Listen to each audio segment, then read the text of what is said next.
Ya, bismillahirrahmanirrahim. Assalamualaikum warahmatullahi wabarakatuh. Waalaikumsalam warahmatullahi wabarakatuh. Baik, kami dari kelompok 5 akan mempresentasikan instalasi Ubuntu server kami. Tanpa berlama-lama, izinkan saya perkenalkan diri. Saya sebagai moderator Rodatul Esfirsana. Adapun teman kelompok saya yaitu saudara Ibrahim Al-Halil dan saudari Nur Afrilia Afriza. Baik, sebelum masuk ke proses instalasi, adapun pendahuluannya yaitu Ubuntu server ini adalah sistem operasi berbasis Linux yang sering digunakan untuk server karena stabil dan fleksibel. Alat dan bahannya itu yaitu perangkat keras, laptop atau PC dengan RAM minimal 4 GB, penyimpanan 20 GB, dan prosesor dual core. Adapun perangkat lunak yaitu VMware, file ISO, Ubuntu server, dan PuTTY atau terminal untuk remote access. Baik, selanjutnya kita masuk ke penjelasan proses instalasi Ubuntu yang akan dipaparkan oleh saudari Nur Afrilia Afriza. Kepada saudari saya persilahkan. Baik, terima kasih atas kesempatan yang diberikan. Kemudian adapun proses instalasi Ubuntu. Yang pertama itu booting dari file ISO Ubuntu server. Di VMware, kita perlu membuat mesin virtual baru dan memilih Ubuntu server sebagai sistem operasi. Setelah itu, kita memasukkan file ISO Ubuntu server sebagai media instalasi agar sistem bisa dijalankan di mesin virtual, seperti pada tampilan screenshot gambar di samping. Kemudian yang kedua itu membuat virtual akun. Setelah berhasil masuk ke instalasi, kita harus membuat akun administrator yang digunakan untuk mengelola server.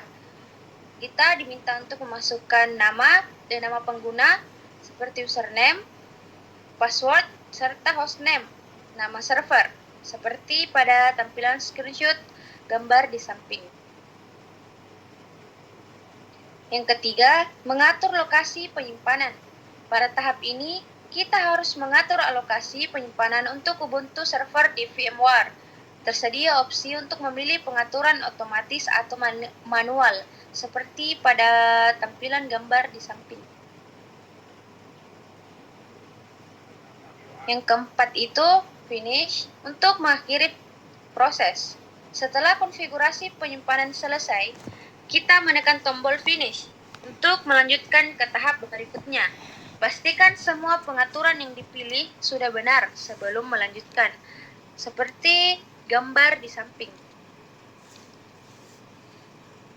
Kemudian yang kelima, memilih bahasa. Langkah berikutnya adalah memilih bahasa yang digunakan pada Ubuntu server. Secara default, sistem akan menampilkan bahasa Inggris, tapi kita bisa memilih bahasa lain sesuai kebutuhan, seperti pada tampilan screenshot gambar di samping. Next. Yang keenam, memilih dan menginstal paket server yang dibutuhkan. Jika kita ingin mengakses server dari komputer lain, kita perlu menginstal OpenSSH server. Setelah memilih paket yang dibutuhkan, sistem akan mulai mengunduh dan menginstalnya secara otomatis, seperti pada tampilan screenshot gambar di samping. Kemudian yang ketujuh, menyelesaikan proses instalasi. Proses ini memerlukan waktu beberapa menit tergantung pada spesifikasi perangkat. Setelah instalasi selesai, sistem akan meminta kita untuk merestart mesin virtual agar semua perubahan diterapkan, seperti pada gambar di samping. Kemudian yang kedelapan itu membuat akun administrator. Masuk ke Ubuntu server menggunakan akun administrator yang telah dibuat sebelumnya. Akun ini memiliki hak akses penuh untuk mengelola file, konfigurasi jaringan, dan menjalankan perintah administratif, seperti pada bukti screenshot gambar di samping. Kemudian yang kesembilan itu ada tampilan setelah proses instalasi, seperti pada gambar yang di bawah. Mungkin itu saja, saya kembalikan ke moderator.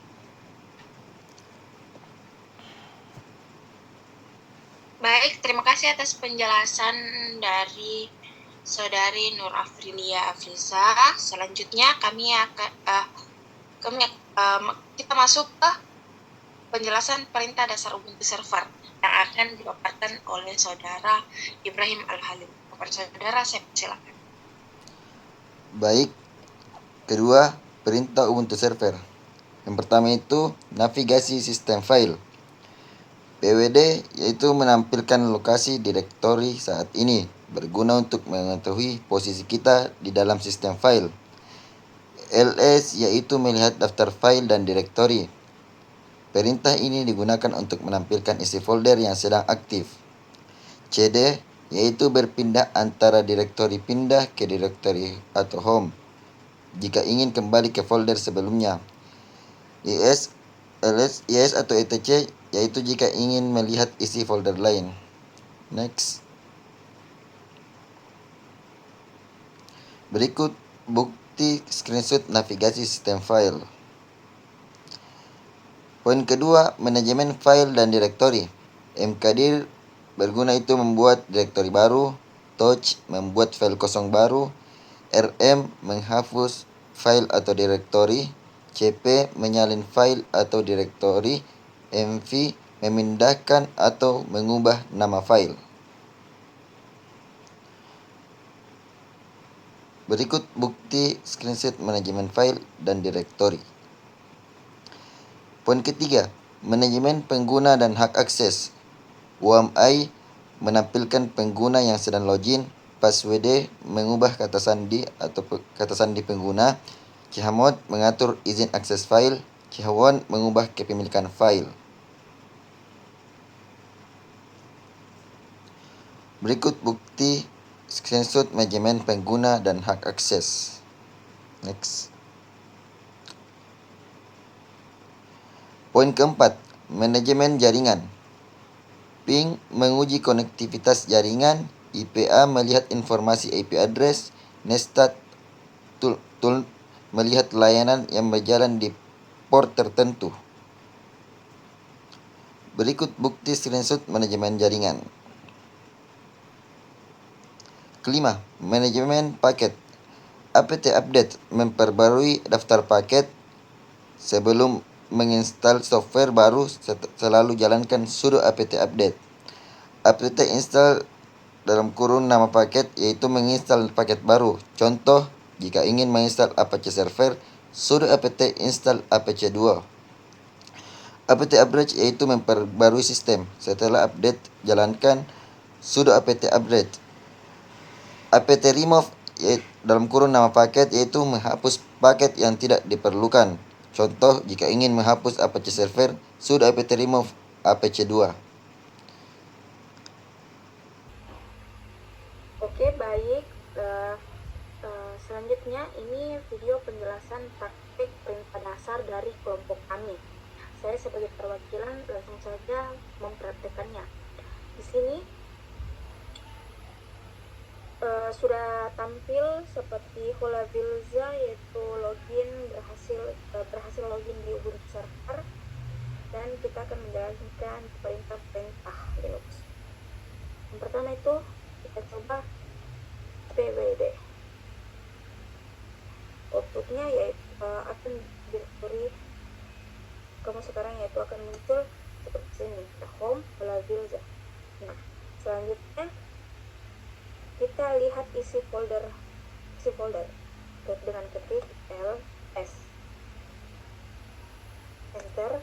Nah, tim 5 sini folder kami yaitu tim 5.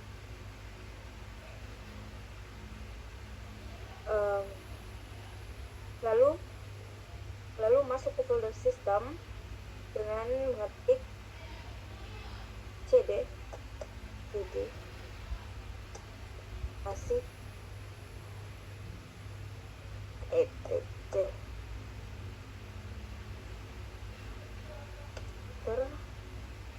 ls baru oke, seperti ini. Lalu kita ketik lagi untuk balik ke folder awal yaitu cd dan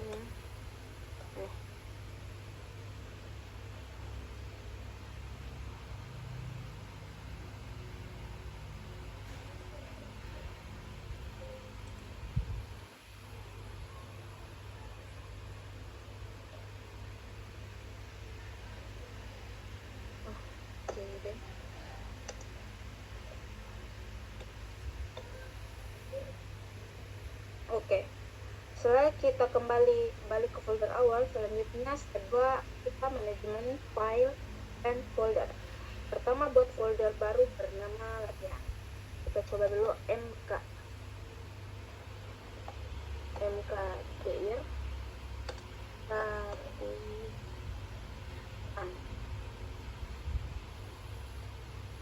Enter. Oke, di sini ada error. Kita atasi dulu. Oke, baik, kita sudah membuat folder latihan. Sebelumnya kita cek lagi lokasi satu ini, yaitu dengan mengetik pwd. Enter, kita sudah ada di dalamnya. Lalu kita ketik touch file 1.txt untuk buat file kosong. Ini akan membuat file kosong bernama file 1.txt. Oke, selanjutnya kita cek isi folder dengan mengetik ls. Untuk melihat apakah file 1.txt sudah muncul. Nah, di sini sudah muncul yang ini. Selanjutnya kita salin file dengan mengetik cp file 1.txt spasi file 2.txt. Nah, ini untuk membuat salinan dari file 1.txt menjadi file 2.txt. Kita tekan enter. Oke. Selanjutnya kita ganti nama file dengan perintah mv file 2.txt tugas spasi tugas titik txt. Enter. Nah, kemudian selanjutnya kita hapus file dengan mengetik perintah rm spasi tugas titik txt. Nah, lalu selanjutnya kita cek siapa yang sedang login dengan mengetik perintah oamid. Lalu kita enter. Oke, Olavirus sudah muncul. Selanjutnya kita membuat folder baru. Buka dir project.o. Lalu kita masuk ke folder tersebut dengan mengetik cd project.o. Enter lagi. Kita cek IP address-nya untuk melihat alamat IP dan status jaringan dengan mengetik IP. Enter. Oke. Selanjutnya kita tes koneksi internet dengan mengetik ping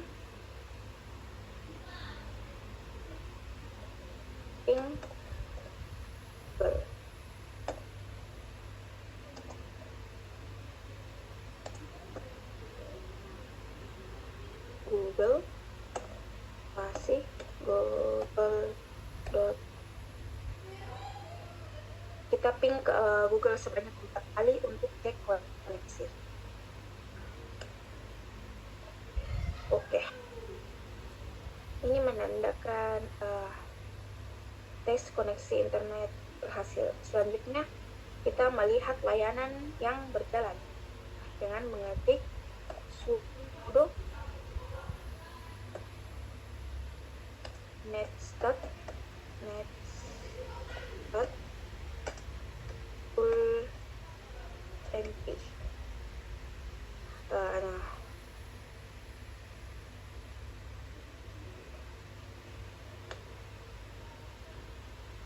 sudo password for kita password for Flavius. Yaitu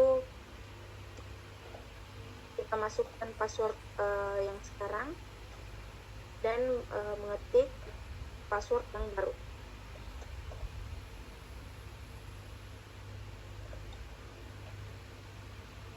Dari tab lalu tekan enter.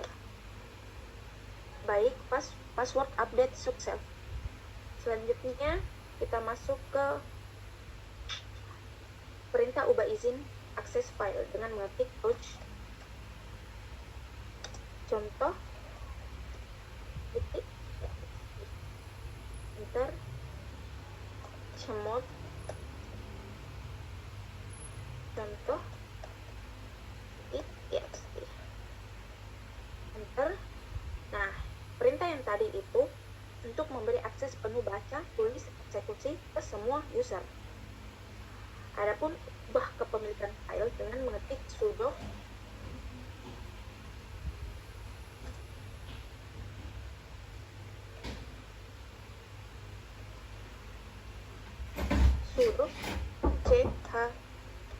chown, yaitu untuk ubah kepemilikan file. Kita langsung ke perintah manajemen paket software, yaitu update custom paket dengan reading package switch. All package are up to date. Perintah sudah berhasil. Selanjutnya kita tinggal ke perintah update system dengan mengetik sudo apt update. Proses sedang berlangsung.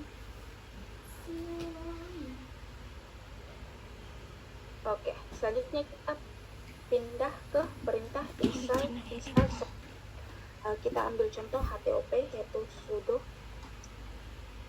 apt install HTOP. Enter.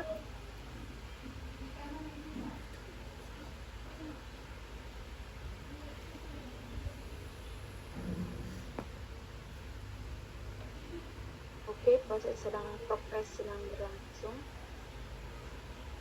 Kita tunggu processingnya.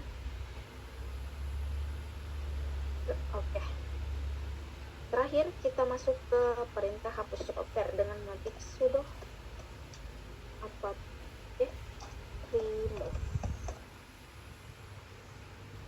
remove HTOP. Lalu kita enter. Progres sedang berjalan. Lalu akan ada pertanyaan, yaitu do you want to continue, yaitu kita ketik yes dan enter, dan proses pun berjalan.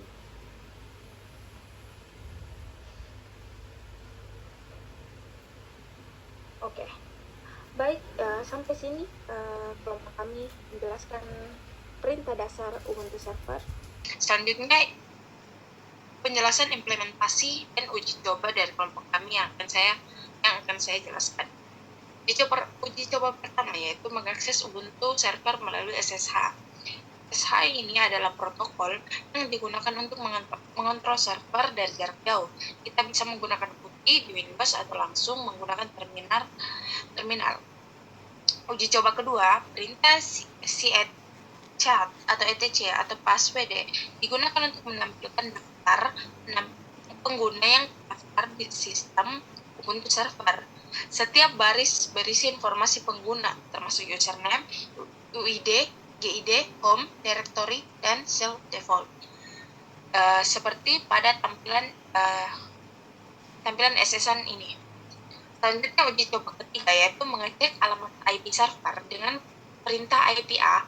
Perintah ini menampilkan informasi jaringan termasuk alamat IP server yang kita gunakan, seperti pada kode di dalam screenshot ini. Uji coba keempat yaitu kita melakukan tes koneksi internet menggunakan perintah ping youtube.com. Seperti yang bisa kita lihat di sini, ping youtube.com. Jika server berhasil menghubungi YouTube dan mengembalikan respon, itu berarti server sudah terhubung ke internet. Selanjutnya, uji coba koneksi SSH. Gambar ini menunjukkan putih security alert yang muncul saat pertama kali menghubungkan ke server melalui SSH menggunakan putih. Opsi yang tersedia: accept, menyimpan host key, connect once, terhubung tanpa menyimpan host key, dan cancel, membatalkan koneksi. Selanjutnya, kita memaparkan kendala yang ditemui dan solusinya. Kendala yang kelompok kami temui yaitu putih fatal error, seperti pada SSH ini, network error connection refuse. Saat mencoba SSH menggunakan putih, kita mendapatkan error network error connection refuse. Ini terjadi karena firewall di server memblokir koneksi SSH. Nah, solusi yang kami dapatkan yaitu untuk mengatasinya: 1. Cek firewall dengan mengetik sudo UEFI status. Yang kedua, jika firewall aktif, izinkan koneksi SSH dengan perintah sudo UEFI allow 22 atau TCP, sudo UEFI reload, dan yang terakhir, pastikan layanan SSH sudah berjalan dengan mengetik sudo system ctl /SSH. Baik, kesimpulan dari kelompok kami yaitu instalasi Ubuntu Server terdiri dari beberapa tahap, dari booting hingga konfigurasi akhir. Perintah dasar Linux digunakan untuk navigasi, manajemen file, jaringan, dan administrasi sistem. Perintah dasar Linux penting untuk mengelola server. Nah, kendala dalam koneksi SSH bisa kami atasi dengan konfigurasi firewall yang tepat. Mungkin itu saja dari kelompok kami. Kurang lebihnya mohon dimaafkan. Saya sebagai moderator Roda Tulis Piraksana pamit undur diri. Assalamualaikum warahmatullahi wabarakatuh. Waalaikumsalam warahmatullahi wabarakatuh.